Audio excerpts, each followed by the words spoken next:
Alors la question de ce qu'on appelle la fuite apparente des galaxies, alors le fait de dire que c'est apparent suggère effectivement que c'est pas un mouvement réel.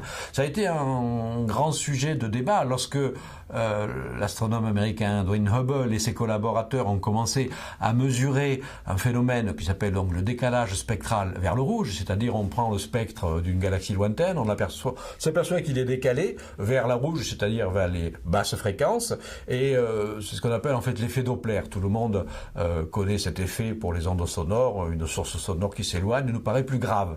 Donc c'est pareil pour la lumière. Si vous prenez le spectre lumineux d'une galaxie et que le spectre entier est décalé vers les graves, c'est-à-dire vers le rouge, vous pouvez dire, si vous l'interprétez comme un effet Doppler, que la source s'éloigne de vous.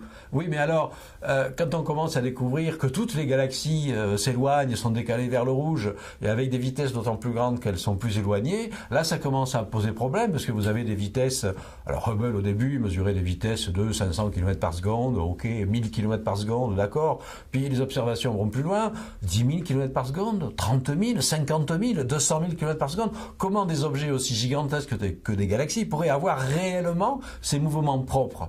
Alors en fait, la réponse était contenue en germe dans la théorie de la relativité. C'est Georges Lemaître qui a découvert la clé de l'énigme.